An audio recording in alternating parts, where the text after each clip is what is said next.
नमस्कार, ANB news देख रहे हैं आप। मैं हूं आपके साथ पल्लवी राजपूत और हमारे खास कार्यक्रम खबरनामा में आप सभी का स्वागत है। चलिए बढ़ते हैं खबरों की ओर। महाराष्ट्र में राजनीतिक उठापटक लगातार बढ़ती जा रही है। एक तरफ राजनीतिक दलों द्वारा राज्य के गृह मंत्री अनिल देशमुख के इस्तीफे की मांग की जा रही है। दूसरी तरफ अब मुंबई पुलिस के पूर्व कमिश्नर परमवीर सिंह ने सुप्रीम कोर्ट का रुख कर लिया है। परमवीर सिंह का कहना है कि चिट्ठी में उन्होंने जो आरोप लगाए हैं उनकी जांच की जानी चाहिए। अपनी याचिका में परमवीर सिंह ने कहा है कि उन्होंने जो दावे किए हैं उनकी सीबीआई द्वारा जांच की जानी चाहिए। इसके अलावा अफसर रश्मि शुक्ला ने जो ट्रांसफर पोस्टिंग को लेकर जो रिपोर्ट सबमिट की थी उसकी भी जांच की जानी चाहिए। इतना ही नहीं, परमवीर सिंह ने अपील की है कि महाराष्ट्र के गृह मंत्री अनिल देशमुख के घर के सीसीटीवी तक की जांच होनी चाहिए ताकि सभी तथ्य हर किसी के सामने आ जाएं। परमवीर सिंह ने दावा किया कि अनिल देशमुख अपने घर पर सचिन वाजे के साथ लगातार बैठक कर रहे थे। इसी दौरान उन्होंने सचिन वाजे को मुंबई से हर महीने 100 करोड़ रुपए कलेक्ट करने का टारगेट दिया था। परमवीर सिंह ने दावा किया कि उन्होंने इस बारे में मुख्यमंत्री को जानकारी दी, लेकिन कुछ वक्त बाद ही उनका ट्रांसफर कर दिया गया। परमवीर सिंह की चिट्ठी से जो बवाल हुआ है उसकी गूंज मुंबई से दिल्ली तक सुनाई दे रही है। अनिल देशमुख ने पहले इन दावों को गलत बताया और परमवीर सिंह पर मानहानि का दावा करने की बात कही। इसके बाद जब बीजेपी ने अनिल देशमुख के इस्तीफे की मांग की तो खुद एनसीपी प्रमुख शरद पवार उनके बचाव में उतर आए हैं।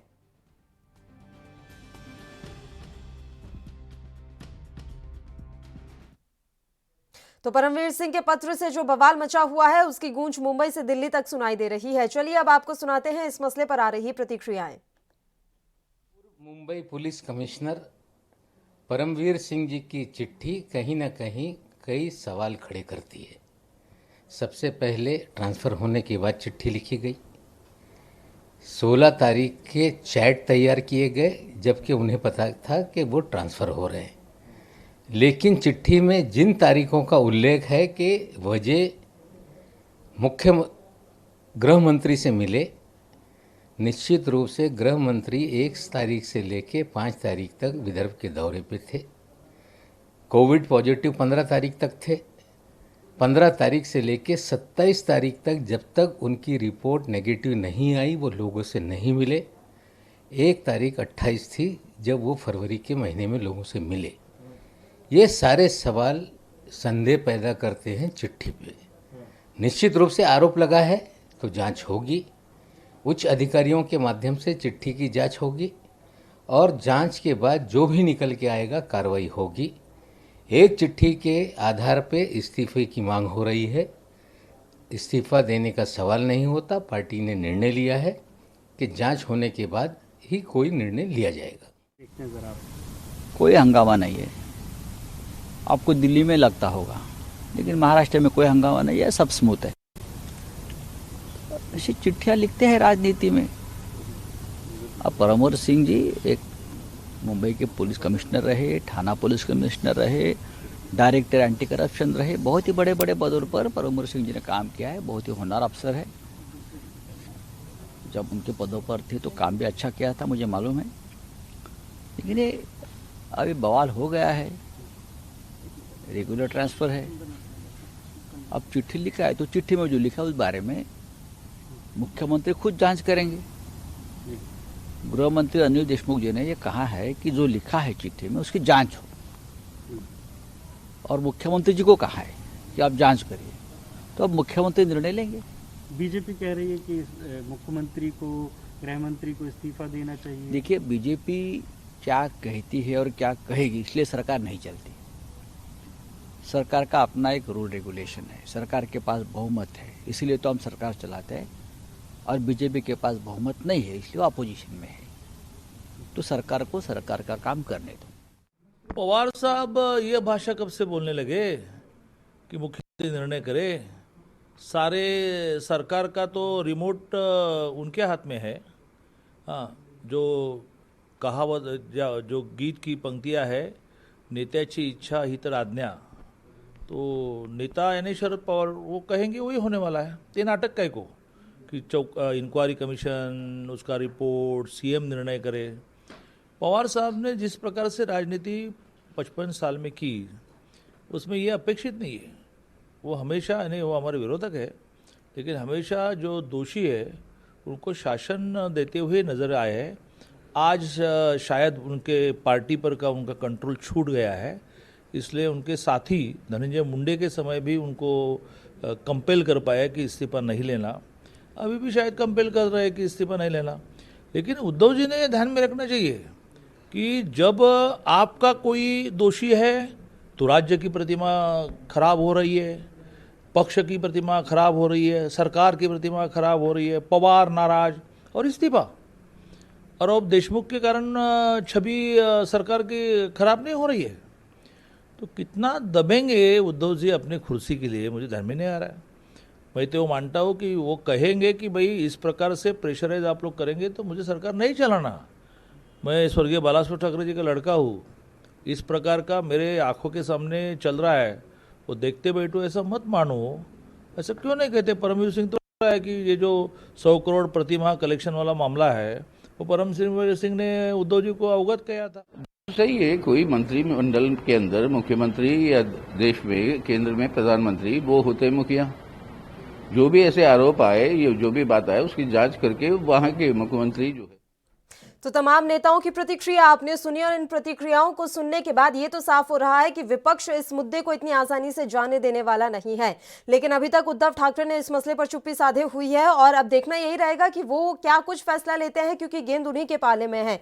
महाराष्ट्र की राजनीति में उठापटक लगातार बढ़ती ही जा रही है। एक और विपक्षी पार्टियां महाराष्ट्र के गृह मंत्री अनिल देशमुख के इस्तीफे की मांग पर अड़ी हैं। वहीं दूसरी ओर अब मुंबई के पूर्व पुलिस आयुक्त परमवीर सिंह ने सोमवार को सुप्रीम कोर्ट का दरवाजा खटखटा दिया है।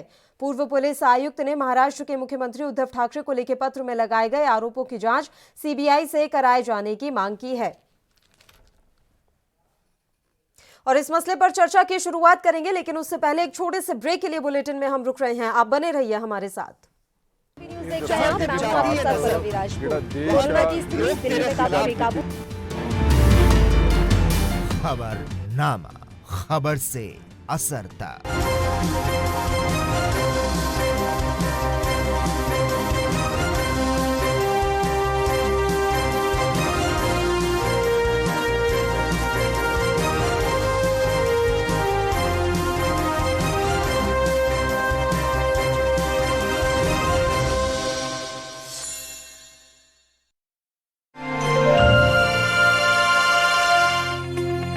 अपना खुद का आवास हर व्यक्ति का सपना होता है और पिछले 4 वर्षों में मुख्यमंत्री योगी आदित्यनाथ के नेतृत्व में उत्तर प्रदेश सरकार ने प्रदेशवासियों के खुद के आवास के सपने को पूरा किया है। उत्तर प्रदेश में 40 लाख से अधिक आवास प्रधानमंत्री आवास योजना के अंतर्गत स्वीकृत हुए हैं, जो आज तक किसी भी सरकार में सबसे अधिक है। और साथ ही प्रधानमंत्री आवास योजना ग्रामीण के तहत उत्तर प्रदेश को सर्वाधिक 9 पुरस्कार प्राप्त हुए हैं। मुख्यमंत्री आवास योजना ग्रामीण के अंतर्गत 76,000 से अधिक परिवारों को स्वयं का आवास मिल चुका है। मुझे प्रसन्नता है कि मुख्यमंत्री आवास योजना में 76,000 परिवार अब तक आवास से वंचित थे और इतने परिवारों के जीवन में व्यापक खुशहाली लाने का कार्य इस योजना ने किया है। और बहुचर्चित लाइट हाउस प्रोजेक्ट के लिए मॉडल रूप में उत्तर प्रदेश का चयन हुआ है। लोगों की सुविधा के लिए उत्तर प्रदेश में 2 करोड़ 61 लाख से अधिक शौचालयों का निर्माण कराया गया है, जिससे 7 करोड़ से अधिक लोग लाभान्वित हुए हैं। योगी जी ने हमारे लिए शौचालय बनवाया है, इससे हमें फायदा है, हमें बाहर नहीं जाना पड़ता है। गत 4 वर्षों में उत्तर प्रदेश सरकार ने अपने कुशल कार्यों से करोड़ों प्रदेशवासियों के सपने को साकार किया है। उत्तर प्रदेश में काम दमदार, योगी सरकार। राष्ट्र धर्म, रात 8 बजे सिर्फ ANB न्यूज पर।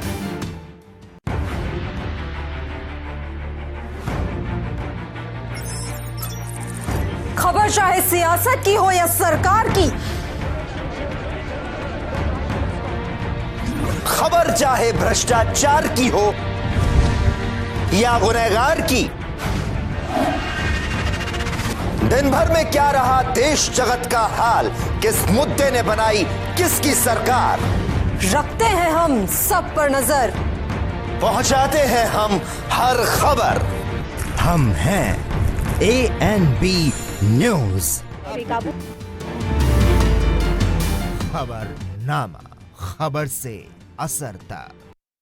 खबरनामा में ब्रेक के बाद एक बार फिर से आप सभी का स्वागत है। मुद्दे का रुख कर लेते हैं और इस मसले पर चर्चा के लिए इस समय दो मेहमान लाइव हमारे साथ जुड़ गए हैं। डॉक्टर ब्रजेश नंदन जो कि भारतीय जनता पार्टी से हैं, इनके अलावा केवल ढींगरा जी जो कि कांग्रेस से हैं। दोनों ही मेहमानों का स्वागत करती हूँ ANB न्यूज पर। केवल ढींगरा जी, आपके साथ ही शुरुआत कर लेते हैं। सर, अब ये नई जानकारी मिल रही है कि मुंबई पुलिस के पूर्व कमिश्नर परमवीर सिंह ने सुप्रीम कोर्ट का रुख कर लिया है और जिस तरीके का कॉन्फिडेंस वो दिखा रहे हैं, कहीं ना कहीं लग रहा है कि उनके आरोपों में कोई ना कोई तो सच्चाई है। सर, देखिए, सच्चाई की बात से पहले इसकी बैकग्राउंड में जाना चाहिए। आप मुझे देखिए, इसमें कई तथ्य हैं। 15 साल के बाद सस्पेंशन से बहाल किस अफसर ने उनको किया? वाजे को जब 15 साल के बाद सस्पेंशन से बहाल करते हैं तो वो अफसर कौन से थे? वो परमवीर सिंह जो CP महाराष्ट्र है वो थे। और उसके बाद अगर उन्होंने ये कहा, जो उन्होंने लेटर लिखी है कि 100 करोड़ की रिश्वत का मामला है, तो ये जो है उनके अंडर में ही तो अफसर था, तो उसके अंडर में जो काम कर रहा था, तो उस समय उनको पता लगा कि ये पैसों के लिए काम कर रहा है, तो CP ने एक्शन क्यों नहीं लिया? पुलिस की जिम्मेवारी क्या थी? और अगर उन्होंने पैसे का एक्शन नहीं लिया और वो चुप रहे इस मामले में, और उसके बाद एक सारा मामला होने के बाद अगर उसमें लेटर बम बनाते हैं और लिखते हैं कि ऐसा हो रहा था और इस तरह से पैसे इकट्ठे हो रहे थे, तो इसमें कहीं ना कहीं जो कई दिन तक चुप रहे, इसका मतलब ये है कि कहीं ना कहीं इसके पीछे कोई पॉलिटिकल साजिश है, पॉलिटिकल आदमी है या पॉलिटिकल लोग हैं जो इस मामले में परमवीर का साथ दे रहे हैं और इस सरकार को बदनाम करने के लिए राजनीति खेल रहे हैं। और ये इसकी जांच होनी चाहिए और जांच में फिर क्लैरिटी निकल के आएगी कि इसमें कौन लोग थे जो लेटर बम के पीछे थे। ये क्लियर कट है। और ये बात है कि परमवीर को अगर पता था कि पैसों का लेन देन कोई जो सचिन वाजे कर रहे हैं, तो उसमें उन्होंने एक्शन क्यों नहीं लिया? इस बारे में चुप क्यों बैठे रहे? देरी क्यों की? सवाल तो ये है सबसे बड़ा। अब वो कोर्ट में जाए या बाद में आए, कुछ भी हो, सभी जगह यही क्वेश्चन पूछा जाएगा कि उन्होंने चुप क्यों रहे और देरी क्यों की। बताइए डॉक्टर नंदन, घूम फिर कर आरोप जो है पॉलिटिकल पार्टीज पर ही लग रहे हैं, विपक्ष पर ही लग रहे हैं। विपक्ष में तो आप ही बैठे हैं वहां पर, तो क्या वाकई में सरकार को गिराने और बदनाम करने की साजिश रची जा रही है? परमवीर सिंह कोई पुलिस इंस्पेक्टर नहीं, DG रैंक के अधिकारी हैं और अभी तक मुंबई के पुलिस कमिश्नर रहे हैं। तो वो इस तरह से झूठी बयानबाजी नहीं कर सकते, ना ही वो इस प्रकार की कोई चिट्ठी लिख सकते हैं। और यदि उन्होंने चिट्ठी लिख भी दी है तो वो सुप्रीम कोर्ट का दरवाजा नहीं खटखटाएंगे कि इसकी जांच करवाइए, CBI जांच करवाइए। और जो महाराष्ट्र के गृह मंत्री हैं अनिल देशमुख, उनके घर के जो CCTV फुटेज है उसे जब्त करवाइए, उसे खंगालिए। तो ये आदमी, ऐसी बात वही आदमी कर सकता है जिसके अंदर 100% सत्यता हो, सत्य की शक्ति जिसके साथ हो, वो ऐसी बात कर सकता है। अब एक चीज और मैं आपको पल्लवी जी बताना चाह रहा हूँ। बिल्कुल डॉक्टर नंदन, मैं तुरंत लौटूंगी आपके पास, आपका पूरा जवाब हमें लेना है, लेकिन एक छोटे से ब्रेक के लिए यहाँ रुक लेते हैं, फौरन हाजिर होंगे।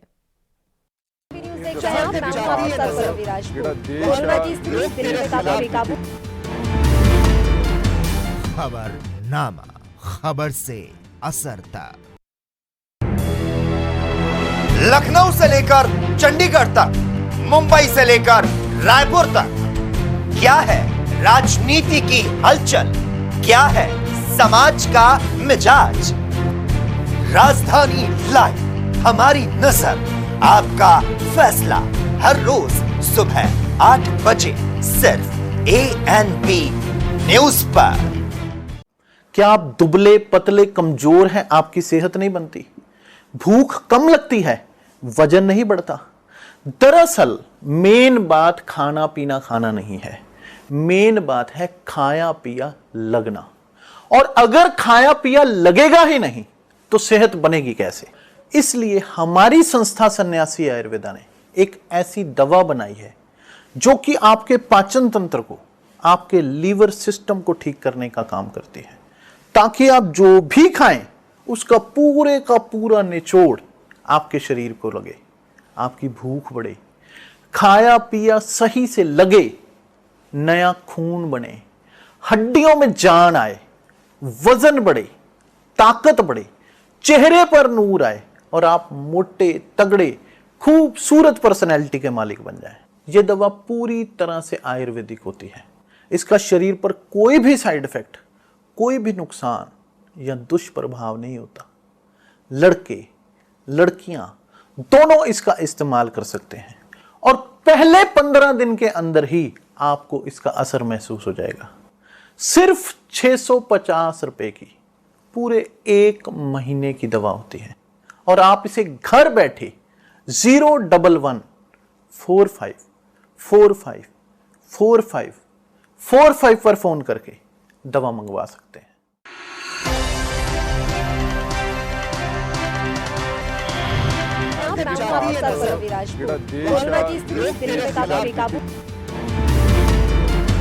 खबरनामा, खबर से असर तक। ब्रेक के बाद एक बार फिर से आप सभी का स्वागत है। बिना वक्त जाया मेहमानों का रुख कर लेते हैं। डॉक्टर ब्रिजेश नंदन आपके साथ ही शुरुआत करना चाहेंगे। बताइए सर, आप अपनी बात रखिए। अब मैं ये बताना चाह रहा हूँ, ये जो हमारे मित्र हैं केवल जी, कि राहुल गांधी, प्रियंका गांधी का ना कोई एक ट्वीट आया है, ना कोई एक स्टेटमेंट आया है कि उनके जो महाराष्ट्र में उनके जो सहयोगी दल हैं वो किस प्रकार से वहां पर अवैध वसूली का धंधा चला रहे हैं। अब ये सोचिए कि किसी प्रदेश का गृह मंत्री वहां के एक अदना से एएसआई से कहता है कि मुझे 100 करोड़ रुपए हर महीने चाहिए और उस एएसआई के कार में नोट गिनने की मशीन भी मिलती है, मर्सिडीज कार में नोटों के बंडल मिलते हैं, तो किसकी ओर इंगित करते हैं? ये इंगित करते हैं कि महाराष्ट्र सरकार अवैध वसूली का धंधा चलाती है, अवैध पोस्टिंग का धंधा चलाती है। अभी जो एक अफसर हैं रश्मि शुक्ला, उन्होंने ये आरोप लगाया, उनकी रिपोर्ट के लिए भी उन्होंने बोला है परमवीर सिंह ने कि उसको भी खंगाला जाए, उसकी भी जांच की जाए कि किस प्रकार से पोस्टिंग की जाती है। तो ये सारी चीजें अब शरद पवार जी एक पहले तो अपने बयान में ही फंस जाते हैं। वो कहते हैं कि जी जांच होगी, हम बिल्कुल इन्हें हटाएंगे, देखते हैं क्या मसला है। अब वो कह रहे हैं कि जी अनिल देशमुख नहीं हटाए जाएंगे। जयंत पाटिल कहते हैं कि कोई सवाल ही नहीं उठता है। तो ये तो धींगा मुस्ती हो गई ना। ये अगर अनिल देशमुख को नहीं हटाया जाएगा तो जांच प्रभावित होगी। तो जांच को सही मायने में कामयाब करने के लिए, जांच को सही बैठाने के लिए अनिल देशमुख का पद से हटना जरूरी है।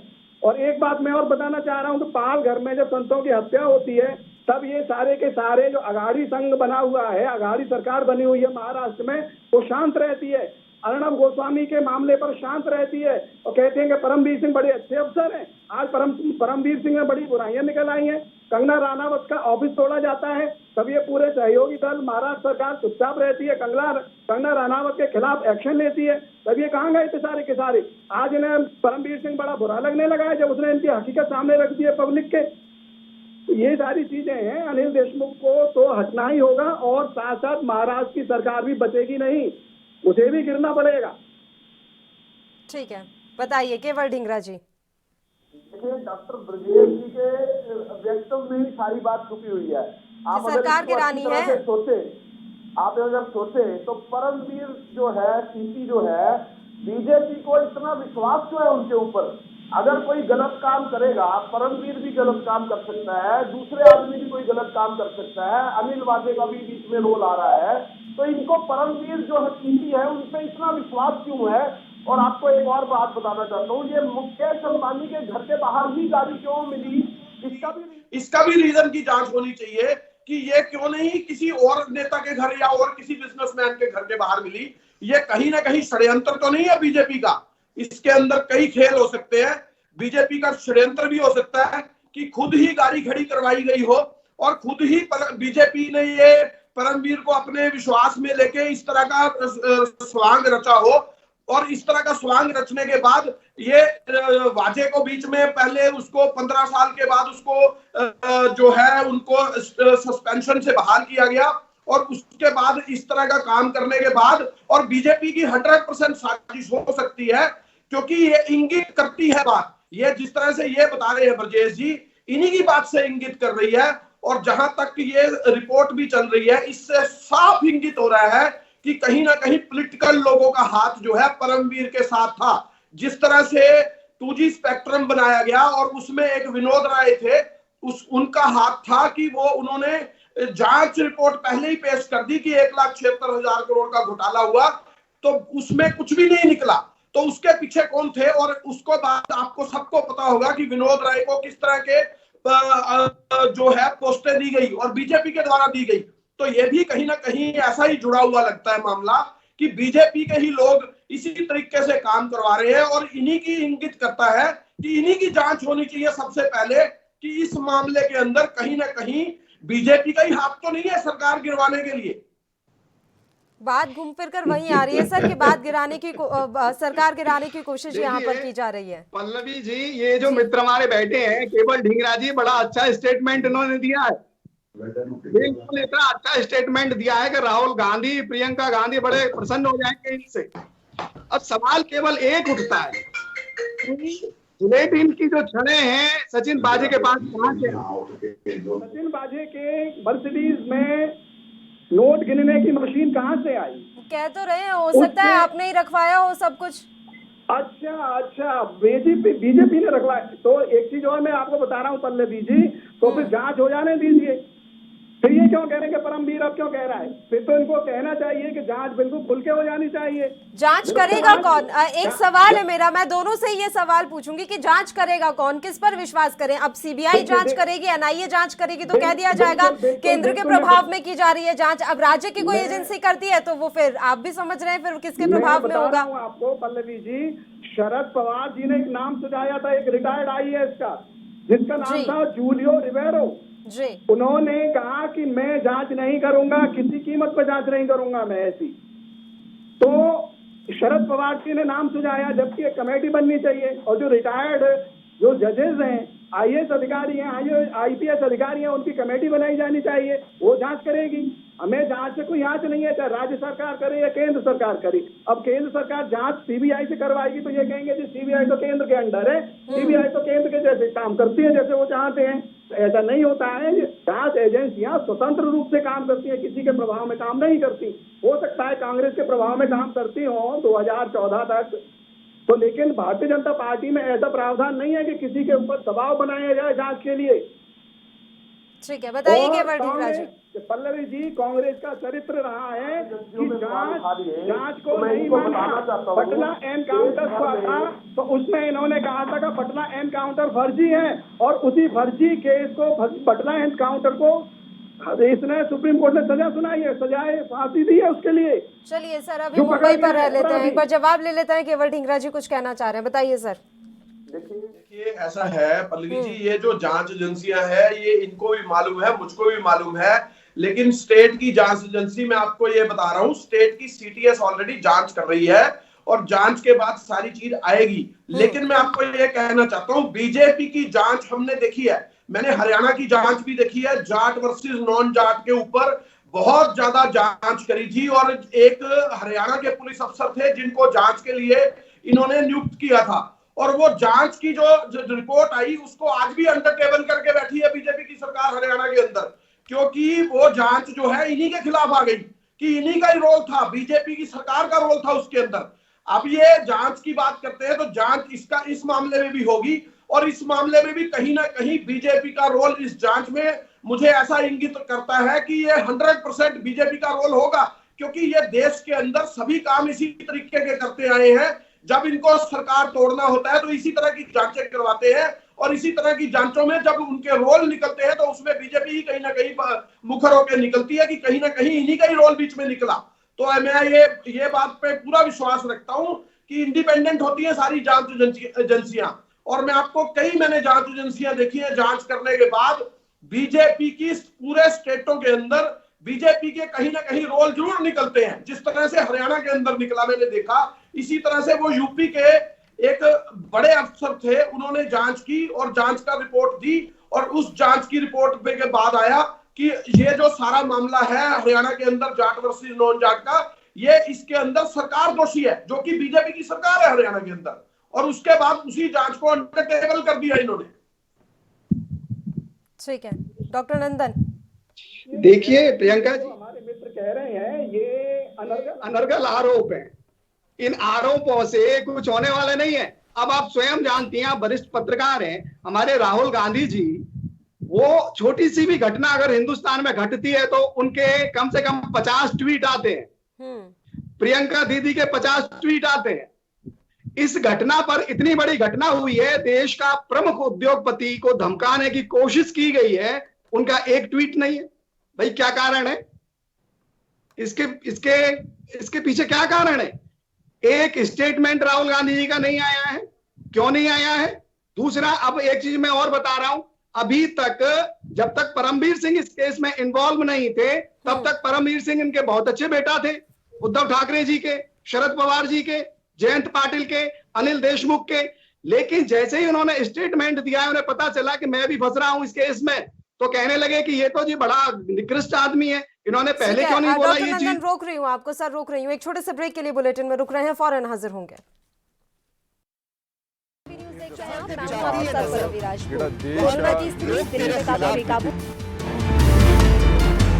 खबरनामा, खबर से असर तक। क्या आप दुबले पतले कमजोर हैं, आपकी सेहत नहीं बनती, भूख कम लगती है, वजन नहीं बढ़ता? दरअसल मेन बात खाना पीना खाना नहीं है, मेन बात है खाया पिया लगना। और अगर खाया पिया लगेगा ही नहीं तो सेहत बनेगी कैसे? इसलिए हमारी संस्था सन्यासी आयुर्वेदा ने एक ऐसी दवा बनाई है जो कि आपके पाचन तंत्र को, आपके लीवर सिस्टम को ठीक करने का काम करती है, ताकि आप जो भी खाएं उसका पूरे का पूरा निचोड़ आपके शरीर को लगे, आपकी भूख बढ़े, खाया पिया सही से लगे, नया खून बने, हड्डियों में जान आए, वजन बढ़े, ताकत बढ़े, चेहरे पर नूर आए और आप मोटे तगड़े खूबसूरत पर्सनैलिटी के मालिक बन जाएं। यह दवा पूरी तरह से आयुर्वेदिक होती है। इसका शरीर पर कोई भी साइड इफेक्ट, कोई भी नुकसान या दुष्प्रभाव नहीं होता। लड़के लड़कियां दोनों इसका इस्तेमाल कर सकते हैं और पहले 15 दिन के अंदर ही आपको इसका असर महसूस हो जाएगा। सिर्फ 650 रुपए की पूरे 1 महीने की दवा होती है और आप इसे घर बैठे 01145454545 पर फोन करके दवा मंगवा सकते हैं। राष्ट्र धर्म,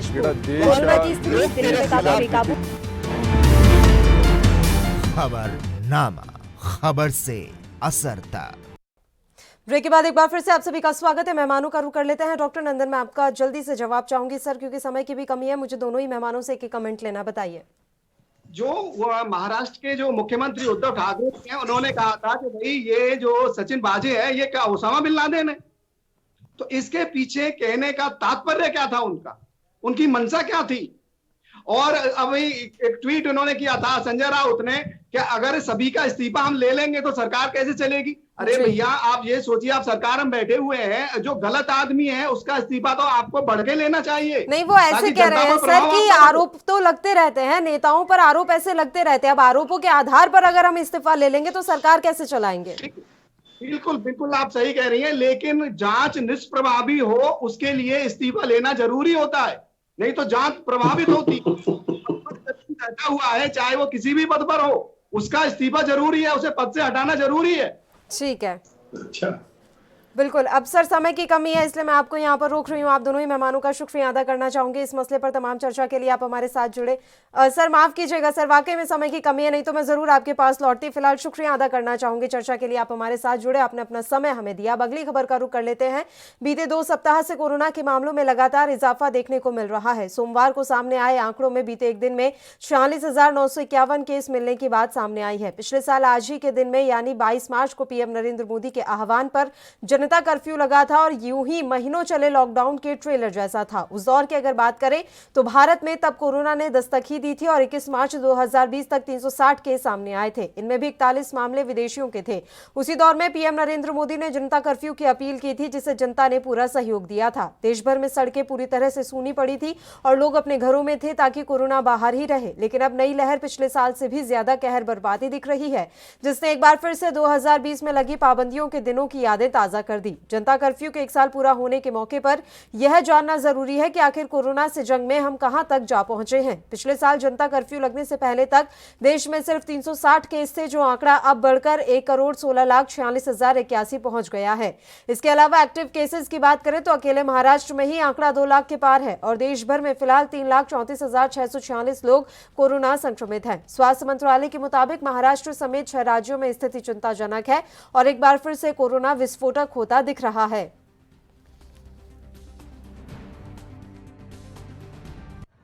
शुड बी अवेयर, हम लोग को अवेयर होना चाहिए। इवन हम लोग को सबको बताना चाहिए कि भाई मास्क लगाओ, इट्स आपके भलाई के लिए ही है। ये किसी का आपका ही भला होगा, किसी और का नहीं होगा। इससे क्या होगा, कोरोना का जो आजकल इतना ज़्यादा बढ़ता जा रहा है वो फिर खत्म धीरे धीरे कम होगा और हमारी भी हेल्थ पे इसका इफेक्ट नहीं पड़ेगा।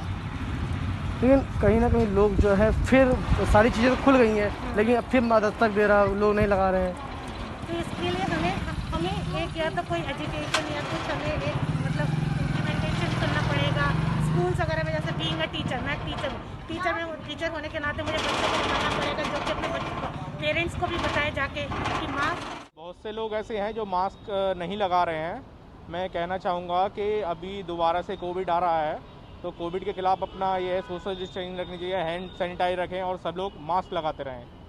अभी भी बहुत लोग ऐसे हैं, नोएडा में केस भी बढ़ते जा रहे हैं, तो सब लोग अपना सोशल डिस्टेंसिंग रखेंगे और मास्क वगैरह लगाएंगे। के केस लगातार बढ़ते जा रहे हैं। बीते 2 सप्ताह से कोरोना के मामलों में लगातार इजाफा देखने को मिल रहा है। सोमवार को सामने आए आंकड़े में बीते एक दिन में 46,951 केस मिलने की बात सामने आई है। पिछले साल आज ही के दिन यानी 22 मार्च को पीएम नरेंद्र मोदी के आह्वान पर जनता कर्फ्यू लगा था और यही महीनों चले लॉकडाउन के ट्रेलर जैसा था। उस दौर की बात करें तो भारत में तब कोरोना ने दस्तक दी ही थी।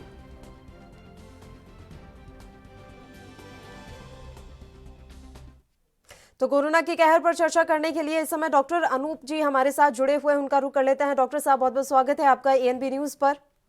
नमस्कार सर, कोरोना लगातार बढ़ता जा रहा है। अगर हम पिछले साल की बात करें तो आज ही के दिन पीएम नरेंद्र मोदी के आह्वान पर जनता कर्फ्यू लगा था, तो ऐसे में ये समझना बेहद जरूरी है कि 1 साल के अंतराल में हम कहां खड़े हैं। कोरोना से जो हमारी ये जंग चल रही थी, उस जंग को हम कितना जीत पाए हैं सर? बिल्कुल, देखिए 1 साल पहले हम जहाँ खड़े थे, अब 1 साल के अंतर में हमने बहुत चीज़ें हासिल की हैं अपने हमारे जो माननीय प्रधानमंत्री जी के नेतृत्व में। और हम देख रहे हैं कि हमारे हालांकि 1 करोड़ से ज़्यादा लोग इन्फेक्टेड हुए, बट हमारी मोर्टेलिटी रेट जो है सबसे लीस्ट रही पूरे वर्ल्ड में 1.3% के अराउंड, और रिकवरी रेट भी हमारा अभी तक का बेस्ट है पूरी कंट्रीज़ में। और जहाँ तक देखें यूएस और यूके और बाकी यूरोपियन कंट्रीज़, उसमें मोर्टेलिटी भी ज़्यादा रही और रिकवरी रेट भी कम रहा। तो ओवरऑल तो हमने बहुत अच्छा एक मुकाम हासिल किया। लेकिन आप बिल्कुल सही कह रहे हैं, इस समय जो फेज चल रहा है ये बहुत क्रिटिकल फेज है और कुछ स्टेट्स में कोरोना फिर वापस दस्तक दे रहा है। तो ये एक बहुत ही खतरनाक फेज है। अगर हमने इसमें लापरवाही बरती तो हम फिर से उसी फेज में चले जाएंगे जो कि हम आज से 6-7 महीने पहले चले गए थे। तो ये बहुत ही इंपॉर्टेंट फेज चल रहा है। जो भी मेहनत हमने की है, हमने वैक्सीनेशन स्टार्ट किया है, टेस्टिंग हमने बढ़ाई है, इसके अलावा कंटेनमेंट जोन्स बनाए हैं, हमारी नीतियां बिल्कुल कारगर रही हैं। लेकिन अगर जनता का सहयोग मिलते रहे तो आगे भी ये जो है हमारी नीतियां चलती रहेंगी और हम इस डिजीज को कंट्रोल कर पाएंगे। तो डॉक्टर कुमार, क्या अब ये मान लिया जाए कि कोरोना मौसमी है? क्योंकि हमने देखा था जब सर्दियां आने लगी थी तब भी एकदम विस्फोट हुआ था कोरोना का, और अब जैसे ही गर्मियां आने लगी हैं तो एक बार फिर से वैसे ही हालात बनते हुए नजर आ रहे हैं। तो क्या जैसे जैसे मौसम बदलेगा वैसे वैसे कोरोना का प्रकोप आएगा? देखिए, इसके नंबर बढ़ने के बहुत कारण हैं, मौसम ही एक कारण नहीं है। मेनली देखा जा रहा है कि जो कोविड अप्रोप्रिएट बिहेवियर है वो बिल्कुल अब लोगों ने करना जो है बंद कर दिया है। और जितनी स्टेट्स की आप बात कर रहे हैं, चाहे महाराष्ट्र है, चाहे वो गुजरात है या पंजाब है, सभी जगह पर देखा गया है कि पब्लिक प्लेसेस में लोगों ने बिल्कुल ही मास्क पहनना बंद कर दिया है, कोई दूरी नहीं है, सैनिटाइजर नहीं यूज कर रहे हैं, इसीलिए नंबर्स बढ़ रहे हैं। तो इसलिए ये कहना कि खाली मौसम की वजह से बढ़ रहा है, ये गलत है। सर, जब पिछले साल इसी समय जनता कर्फ्यू लगाया गया था उस समय महज 360 केस हमारे देश में थे और अब तो 50,000 से ज्यादा हम देख रहे हैं कि रोजाना ही लगभग इतने केस सामने निकल कर आ रहे हैं। वजह क्या मानी जाए? अचानक से, जैसा आपने कहा कि वाकई में लोगों ने जो है लापरवाही बरतनी शुरू कर दी थी, उसी का ये नतीजा है, लेकिन उसके अलावा भी क्या? बीच में बिल्कुल हम देख रहे थे कि खत्म सा हो गया था और वाहवाही खूब बटोरी थी कि भारत ने जंग जीत ली है, भारत ने ये कर दिया। अब अचानक से केसेस बढ़ रहे हैं, वो भी उस समय जब वैक्सीनेशन का काम चल रहा है। देखिए, बिल्कुल एक कारण ये भी है कि हमारे देश में कुछ म्यूटेंट स्ट्रेन्स पाए गए हैं जो कि ब्राजीलियन हैं और साउथ अफ्रीकन स्ट्रेन्स हैं। इस तरह के स्ट्रेन्स और मिलेंगे और ये जो स्ट्रेन्स होते हैं ये ज़्यादा तेजी से फैलते हैं एक मरीज से दूसरे मरीज में। तो ये कारण और है कि जो नए म्यूटेंट स्ट्रेन्स आए हैं इसकी वजह से ट्रांसमिशन बढ़ रहा है। लेकिन फिर मैं कहूँगा कि मेन जो कारण है वो कोविड अप्रोप्रिएट बिहेवियर ना मानने का है। लोगों में डर थोड़ा निकल गया है और लोग अभी कह रहे हैं कि कोविड चला गया है। यहाँ हमने 4 करोड़ लोगों को वैक्सीनेट किया है और ये बहुत अच्छी एक उपलब्धि है। पूरे वर्ल्ड में नंबर 1 है इस समय वैक्सीनेशन में, बट लेकिन अभी भी हम टारगेट से बहुत दूर हैं। सर, आज सेंट्रल गवर्नमेंट की तरफ से एक और निर्देश दिया गया है और उसके अकॉर्डिंग ये है कि अब जो वैक्सीन की दूसरी डोज है वो 8 हफ्तों में लगाई जाएगी। ये गैप बढ़ाने का मैं वजह जान सकती हूँ सर कि आखिर ये गैप क्यों बढ़ाया गया? क्या हमारे पास अभी भंडारण की कमी है दवाई की या फिर कोई और वजह है? देखिए, ये इसलिए करा गया है क्योंकि अभी 2 बहुत ही बड़े विश्व के जर्नल्स में स्टडीज आई हैं जिसमें कोविशील्ड के ऊपर उन्होंने ये स्टडी किया और पाया गया कि अगर हम 2 डोज में अंतराल 6 से 8 हफ्ते कर दें तो उसकी इम्यूनिटी जो बनती है वो ज्यादा लेवल पर बनती है और जो प्रोटेक्शन वो देती है वो ज्यादा कारगर साबित होती है। तो उसी स्टडीज के वजह से ही ये निर्णय लिया गया है और ऐसा कई और कंट्रीज में भी ऐसा लागू कर दिया गया है। तो ये जो सरकार है ये जो फैसला लिया गया है उससे से जोड़कर इसे देख पा रहे हैं, क्योंकि जब देखने में आ रहा है कि फर्स्ट डोज आपने ली है वैक्सीन की, उसके बाद भी कोरोना से आप संक्रमित हो रहे हैं, फिर उसके बाद अगर आप दोबारा दूसरी डोज लेते हैं तो क्या आपकी इम्यूनिटी बढ़ पा रही है? देखिए, बिल्कुल, जब हम पहला डोज लगवाते हैं हमारी इम्यूनिटी तब नहीं बनती है। हमारी इम्यूनिटी बनेगी सेकेंड डोज के भी 2 हफ्ते के बाद। तो इसलिए कहा जाता है कि कोविड अप्रोप्रिएट बिहेवियर, मास्क पहनना, दूरी रखना आपको कोविड वैक्सीन से पहले भी करना है, वैक्सीन के दौरान भी करना है, वैक्सीन के बाद भी करना है। तो इसीलिए जिन लोगों को कोविड हो गया वैक्सीन फर्स्ट डोज लगाने के बाद, इसका कारण यही रहा कि उन्होंने लापरवाही की और सावधानी नहीं बरती। ठीक है सर, एक और सवाल है, वैक्सीन का जो काम चल रहा है इस समय, ये अभी ठीक गति से चल रहा है या इसे और ज्यादा बढ़ाने की जरूरत है? निजी अस्पतालों में भी क्या अब वैक्सीन देने की प्रक्रिया शुरू कर देनी चाहिए? देखिए, बिल्कुल, सेंट्रल गवर्नमेंट ने एक बहुत ही कारगर नीति बनाई है और इस समय 25 से 26 लाख डेली लोगों को वैक्सीनेट कर रहे हैं, जो कि पूरे विश्व में नंबर 1 रेट हम कह सकते हैं। 4 करोड़ से ज्यादा लोग हम ऑलरेडी कर चुके हैं। इतनी तो कई देशों की पॉपुलेशन भी नहीं होती है और सरकार आगे आगे ये नीति बढ़ा रही है कि और नंबर सेंटर्स को बढ़ा रही है। लेकिन इसमें देखना यह जरूरी है कि क्वालिटी को भी मेंटेन करना जरूरी है। इसलिए सरकार धीरे धीरे करके चरणबद्ध तरीके से नंबर ऑफ सेंटर्स को बढ़ा रही है और मुझे पूरी उम्मीद है कि अगले 1-2 महीनों में नंबर ऑफ सेंटर्स और बढ़ जाएंगे। हमारा वैक्सीनेशन रेट पर डे भी बढ़ने वाला है। सर, अभी कोविशील्ड और कोवैक्सीन लगाई जा रही है, इसके अलावा भी बहुत अलग अलग वैक्सीन बनाई जा रही है। जॉनसन एंड जॉनसन, बायोटेक की अलग चल रही है, तो ये कब तक मार्केट में आएंगे और इनकी विश्वसनीयता क्या कोवैक्सीन और कोविशील्ड जैसी रह पाएगी? देखिए, बिल्कुल, अभी हमारे पास कम से कम 5-6 और वैक्सीन हैं जो मार्केट में आने के लिए तैयार हैं। लेकिन जैसा आप जानते हैं, भारत सरकार में 2 बड़ी अथॉरिटीज है, DCGI है और एक और अथॉरिटी है जो इन सब चीज़ों को बहुत अच्छी तरह से एनालाइज करती है रिजल्ट्स को और तभी परमिशन देती है। तो बाकी कंट्रीज में, कुछ कंट्रीज में उन वैक्सीन को अप्रूवल मिल चुकी है और हमारी अथॉरिटीज उसको बहुत बारीकी से निरीक्षण कर रहे हैं। जब वो पूरी तरह सेटिस्फाई हो जाएंगे कि इसका जो रिस्क और बेनिफिट रेशियो है भारतीय जनता के फेवर में है, तभी उसको अप्रूव करेंगे। इसमें J&J जो है काफी इंपॉर्टेंट है, जिसको खाली 1 डोज जो है देना पड़ता है। आजकल नेजल वैक्सीन की भी बात आ रही है कि नेजल ड्रॉप्स दे सकते हैं, तो इससे आपकी इम्यूनिटी लोकल लेवल पे बढ़ जाती है। तो इस तरह की और वैक्सीन आने की पूरी उम्मीद है और अभी जो करंट वैक्सीन हैं हमें अभी उसी के साथ चलना है और जब भी हमारा नंबर आए आगे जाके वैक्सीन को लगवाना है। सर, अगर हम पब्लिक की बात करें तो क्या अभी पब्लिक वैक्सीन को लेकर पूरी तरीके से संतुष्ट हो चुकी है? मतलब विश्वास जो है वो पैदा हो गया है, क्योंकि बीच में देखने में आ रहा था कि लोग निकल ही नहीं रहे थे वैक्सीन लगवाने के लिए। डर था कि अगर वैक्सीन लगवा लेंगे तो किसी तरह का हमें कुछ एलर्जी हो जाएगी, कोई ना कोई हमें बीमारी हो जाएगी। तो अभी क्या है, फिलहाल हम बात करें तो लोगों में विश्वास पैदा हुआ है या नहीं? बिल्कुल, देखिए पहले लोगों में कुछ शंकाएं थी, घबराहट थी, लोग ये सोच रहे थे पहले कुछ और लोग लगा लें तब हम लगाने जाएंगे। लेकिन जब हमारे प्रधानमंत्री जी ने खुद आगे बढ़कर कोवैक्सीन को लगवाया तो जनता में एक स्पष्ट संदेश गया कि जब हमारा देश का लीडर लगवा रहा है तो हमें भी लगवाना चाहिए। उसके बाद से हमने देखा है वैक्सीनेशन में बहुत ज्यादा तेजी आई है। और अगर हम अपने अस्पताल की भी बात करें, सफदरजंग में कई हमारे जो हेल्थ केयर वर्कर्स हैं उन्होंने उस दिन के बाद से वैक्सीन लगवाई है। तो इस समय हमारे सब जो लीडर्स हैं डिफरेंट सोसाइटीज के, उनका ये कर्तव्य है कि वो अपने लोगों को प्रेरित करें, इंस्पायर करें वैक्सीन लगवाने के लिए। हमने खुद 2 डोज लगवा चुके हैं, हमारे पूरे परिवार को भी लगवा चुके हैं। इसीलिए हर एक की एक रिस्पॉन्सिबिलिटी है कि वो सबको इंस्पायर करके और वैक्सीन के लिए जाने के लिए कहे। बिल्कुल सर, एक सवाल ये भी है कि अब जिस तरह से स्थितियां दोबारा खराब होती हुई दिख रही हैं, तो ऐसे में सेंट्रल गवर्नमेंट के अलावा जो स्टेट गवर्नमेंट है वो कितनी रेडी है? मैं अगर दिल्ली की बात कर लूं तो यहाँ पर अभी राज्य सरकार की तैयारी क्या कुछ दिख रही है? क्योंकि पिछली बार हमने देखा था कि तैयारी बिल्कुल नहीं थी, तो बेड की कमी हो गई थी, ऑक्सीजन की कमी थी, काफ़ी कुछ कमियाँ देखी, दिल्ली काफ़ी परेशान हुई। तो ऐसे में अब क्या पहले से ही प्रिकॉशन ले लिया है? क्या पहले से ही सरकार पूरी तरीके से रेडी है? देखिए बिल्कुल, देखिए health is a state subject और इसलिए सेंटर और स्टेट के बीच में एक बहुत अच्छा कोऑर्डिनेशन होना बहुत जरूरी है। सेंटर तो सभी स्टेट्स को हेल्प कर रही है। जहाँ तक दिल्ली की बात है, दिल्ली में भी उन्होंने 50% बेड्स को रिजर्व किया हुआ है कोविड पेशेंट्स के लिए और तैयारी पूरी चल रही है। हम नहीं चाहते कि हमारे दिल्ली में नंबर फिर बढ़े और हम फिर महाराष्ट्र जैसे लेवल पर आ जाएं। बिल्कुल, लेकिन अगर ऐसा कभी होता है तो उसके लिए तैयारियां पूरी हैं। बिल्कुल सर, और ये भी है कि साफ सफाई भी काफ़ी अभी इस समय इम्पोर्टेंट है, लेकिन लोग नहीं मान रहे हैं। हम देख रहे हैं तस्वीरें, अभी भी हम अपने टेलीविजन स्क्रीन पर लगातार दिखा रहे हैं, दिल्ली की ही तस्वीरें हैं। इतनी भीड़ यहाँ पर होती है जगह जगह, और स्पेशली जो वीकली मार्केट लगते हैं वहाँ पर अभी भी उतनी ही भीड़ देखने को मिल रही है। तो इसको कंट्रोल करने के लिए सरकार क्या कर सकती है? हालांकि पुलिस को ऑलरेडी इंस्ट्रक्शन दिए गए हैं, लेकिन लोग मानते नहीं है, क्योंकि मेंटालिटी ऐसी हो गई है कि कोरोना जैसा कुछ रहा नहीं, लोग लापरवाह हो गए हैं। ये साफ तौर पर दिख रहा है डॉक्टर कुमार। बिल्कुल आप सही कह रहे हैं।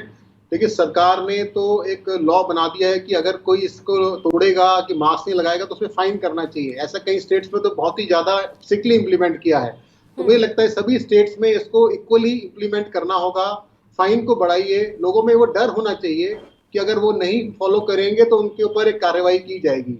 और फिर हमारे जितने बाकी मैंने कहा लीडर्स हैं, उनका एक कर्तव्य है, चाहे वो किसी भी सेक्शन से बिलोंग करते हैं, वो आकर जनता को और जागरूक करें। जनता की जागरूकता ही इसका एक मात्र उपाय है। जब जनता में जागरूकता बढ़ेगी, जनता का कॉपरेशन मिलेगा, तभी वो भारत सरकार की सारी योजनाएं सफल हो सकती हैं। डॉक्टर कुमार, अभी जितने लोग सामने आ रहे हैं कोरोना पॉजिटिव, उनमें से क्या ज्यादातर लोगों में नया स्ट्रेन मिल रहा है या फिर पुराने स्ट्रेन से ही अभी संक्रमित लोग मिल रहे हैं? देखिए अभी जो नए स्ट्रेन्स हैं, जो म्यूटेटेड स्ट्रेन्स हैं, वो अभी नंबर कम है, क्योंकि अभी हमारे को उसको जीनोमिक सीक्वेंसिंग करके देखना पड़ता है कि उसमें वो स्ट्रेन है कि नहीं। तो अभी तक भारत में जितने भी आए हैं उसमें कुछ ही गिने चुने पेशेंट्स में ही वो म्यूटेंट स्ट्रेन्स पाए गए हैं। बाकी सब में जो है नॉर्मल स्ट्रेन ही चल रहा है। इसलिए मैंने बोला कि अगर हम इसको इसी फेज में रोक देते हैं तो म्यूटेंट स्ट्रेन्स और नहीं बढ़ेंगे। जैसा यूके में हुआ, वहां तो म्यूटेंट स्ट्रेन्स ने ही तबाही मचा दी पूरे देश में।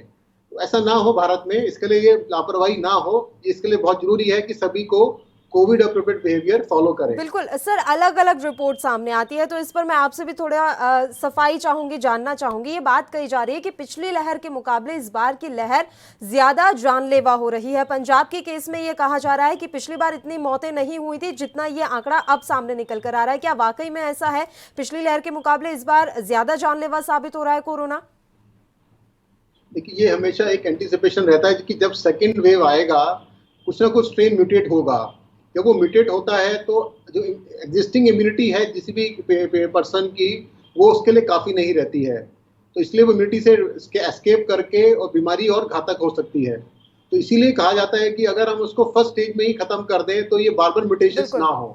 बिल्कुल बिल्कुल, इसलिए कुछ स्टेट्स में मोर्टेलिटी बढ़ रही है, ये आप सही कह रहे हैं। बिल्कुल डॉक्टर अनूप कुमार, बहुत बहुत शुक्रिया आप तमाम चर्चा के लिए। आप हमारे साथ जुड़े, इतनी अहम जानकारी आपने हमारे साथ साझा की। तो आपको बता दें कि कोरोना के केस लगातार देश में बढ़ते जा रहे हैं, ऐसे में अब सावधानी बरतना हर किसी के लिए जरूरी हो गया है। इसी के साथ खबरनामा में फिलहाल के लिए इतना ही। मुझे दीजिए इजाजत। देश प्रदेश के तमाम ताज़ा खबरों के लिए आप बने रहिए हमारे साथ। नमस्कार।